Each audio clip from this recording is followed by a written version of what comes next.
drones sin permiso, fue lo que se informó anoche, porque a eso de las 9:30 aproximadamente aparecieron estos primeros videos que daban cuenta de disparos, se escuchaban disparos, no sonidos de disparos desde el Palacio de Miraflores en Caracas.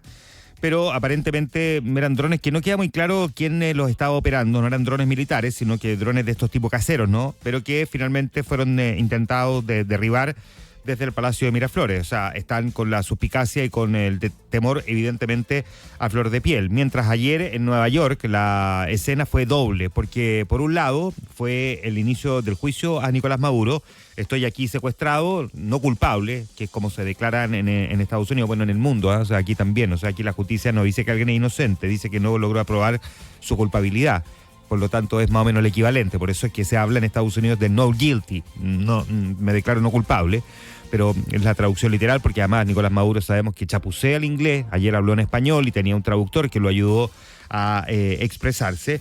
Pero enfrentó la primera audiencia declarándose un prisionero de guerra y diciendo que sigue siendo presidente de Estados Unidos, que su captura fue un secuestro y total y absolutamente ilegal. Que da cuenta más o menos por dónde va a venir la estrategia de defensa de su abogado, que en algún momento fue el abogado de Julian Assange, el creador de este sitio donde se publicaban documentos secretos filtrados de distintos gobiernos, el famoso Wikileaks, y que estuvo 10 años en un juicio preso hasta que finalmente consiguió que se le sacara de Estados Unidos y la liberara, ¿no? Bueno, es el mismo abogado el que va a encabezar esta pelea y por eso se entiende más o menos la lógica de cuál ha sido la estrategia para Nicolás Maduro, el insistir en que primero tiene inmunidad como presidente, que sigue siendo gobernante de Venezuela, que su captura fue de forma ilegal porque se le secuestró y que él se considera un prisionero de guerra. A partir de aquí vamos a ver qué es lo que resuelve el juez. Recién la siguiente audiencia va a ser el 17 de marzo. Ahora, la inmunidad no rige para su mujer, que también está, recordemos, detenida junto a Nicolás Maduro, por cuanto ella no ocupa un cargo y mucho menos ese cargo. Ella no es la primera dama, es como la primera combatiente, así se autodefine, ¿no? Pero ese cargo no le da ninguna prerrogativa ni mucho menos inmunidad. Y de hecho está en debate y en discusión si efectivamente la inmunidad de Nicolás Maduro tiene alguna relevancia desde el punto de vista jurídico en Estados Unidos. Pero más allá de las declaraciones del propio Nicolás Maduro, decía que dos cosas ocurrieron en Nueva York, porque recordemos que allí también está la sede de la Asamblea General de Naciones Unidas, donde hubo reunión de emergencia. Digo, de emergencia, estoy siendo bien generoso, porque en realidad esta crisis ocurrió desde el sábado en la madrugada, y la convocan de emergencia para el lunes. O sea, se toman todo el tiempo del mundo porque se me puede enfriar el café, todavía no están listos los canapés, los sanguchitos, de aquí me paso a buscar la limusina para poder llegar a la reunión. Bueno, la cosa es que se efectuó esa reunión de emergencia y lo que se hizo fue condenar la operación militar, donde la excepción fue Argentina. Es una reunión del Consejo de Seguridad, pero ampliada, ¿no? Con los miembros no permanentes también allí presentes y varios otros países. Había sido solicitada por Colombia. La condena fue bien categórica respecto del accionar de Estados Unidos, que se defendió diciendo que ellos no están en guerra con Venezuela, que no están ocupando ningún país, sino que fue más bien una acción de características policiales para detener a un prófugo, producto de las acusaciones que se le formulan, que son, ya sabemos, de narcoterrorismo. ¿Tiene algún impacto? A esta altura nada, ni siquiera, digamos, va a formar parte, digamos, de los grandes artículos noticiosos del día en la prensa mundial, no así de las editoriales que cuestionan severamente el hecho de que el rol de Naciones Unidas hoy es absolutamente intrascendente. Tiene una condición ya a estas alturas como de frivolidad, ¿no? Su poco peso para poder resolver los problemas que hay en el mundo, y este es uno de ellos, y por lo tanto pareciera no tener mucha relevancia. Vamos a hablar de eso, por supuesto, con nuestros entrevistados más adelante a lo largo del programa. Pero también había que consignar que eso ocurrió en Nueva York. Y mientras tanto, en Caracas ocurrieron dos cosas, ¿no?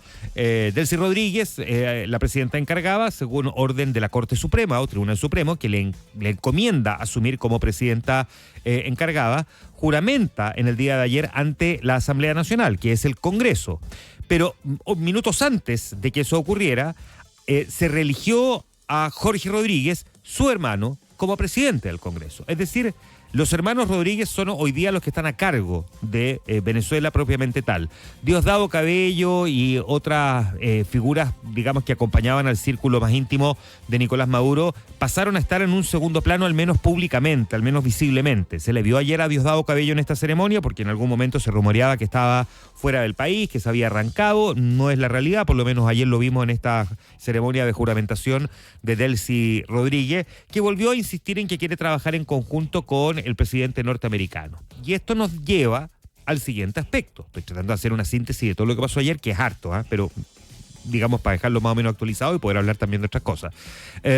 Donald Trump volvió a insistir en que pretende avanzar en torno a la recuperación democrática, que él está a cargo de Venezuela, fue lo que dijo en una entrevista con NBC, y por ahora desecha la posibilidad de que la oposición venezolana vaya a tener algún rol más o menos clave. La explicación que dio Donald Trump, que puede ser bastante plausible, en esto probablemente Donald Trump sí tiene un punto, es que la estructura para poder desarrollar un proceso electoral limpio, transparente, expedito, verificable y confiable, no está dada, se hace muy difícil. Entonces decía, no se puede convocar una elección así, como o para digamos, poder resolver que en 30 días Delcy Rodríguez entregue el mando o convoque a una elección. Y por lo tanto también encomendarle a la oposición que se haga cargo es bastante difícil porque aquí hay que reconstruir muchas cosas. Entre ellas, por supuesto, echar a andar de vuelta la máquina en materia petrolífera, donde inevitablemente se van a requerir profundas inversiones para poder reactivar un proceso productivo que en Venezuela está absolutamente paralizado. De hecho, les recomiendo una conversación que tuvimos ayer con la periodista Gabriela Arteaga, del Diario Financiero. Ayer a la tarde nuestro programa Lo que Faltaba está disponible en nuestra web en infinita.cl. Muy interesante, que nos describe sobre cómo se fue diezmando la industria del petróleo en Venezuela y hace hoy día muy difícil. No es simplemente abrir de vuelta la llave, es mucho más complejo que eso si se quiere recuperar los niveles de producción que llegó a tener, más de 3 millones de barriles diarios en algún momento Venezuela. Hoy día están bajo los 600.000 barriles diarios y incluso mucho menos, según los cálculos de mucho. Bueno, la cosa es que el presidente Donald Trump ayer hacía esta precisión, ¿no? Que él estaba a cargo, que no van a haber elecciones en el corto plazo y que hay que hacer grandes inversiones y que probablemente Estados Unidos y también inversionistas privados norteamericanos van a participar de ese proceso. Y ayer el diario The Washington Post publicó un artículo que es bien interesante respecto de la distancia que tiene Trump con María Corina Machado. Que María Corina Machado ya a esta altura no sabe qué, digamos, señas hacerle a Estados Unidos para que la tome en cuenta, ha sido bastante ninguneada en la práctica por Donald Trump.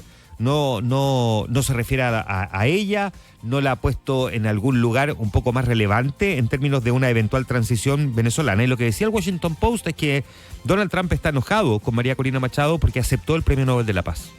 Porque recordemos que Donald Trump, esto no es una especulación, Donald Trump dijo que quería ganarse y que se merecía el Premio Nobel de la Paz. No se lo ganó. María Corina Machado lo recibió. Además, esto no es la gaviota de plata, o sea, no es que se ganó, sino un Oscar, ¿no? Esto es finalmente una cuestión de consenso, debate, y bueno, se le otorgó a María Corina Machado el Nobel de la Paz. Y Trump, según el Washington Post, está enojado con ella porque lo aceptó. Y en las últimas horas, María Corina Machado, en lo que ya a esta altura es un poquito patético, habrá que decir, salió a decir que Donald Trump se merece que le den el Nobel de la Paz. O sea, tratando ya de decir, por favor, Donald Trump, perdóneme, no es mi culpa, y si quiere le paso el mío. Bueno, así están las cosas, ¿no? Si de verdad todo a esta altura es muy surrealista lo que se está viviendo en torno a Venezuela. Esto es la síntesis, ¿no?, de lo que ha pasado en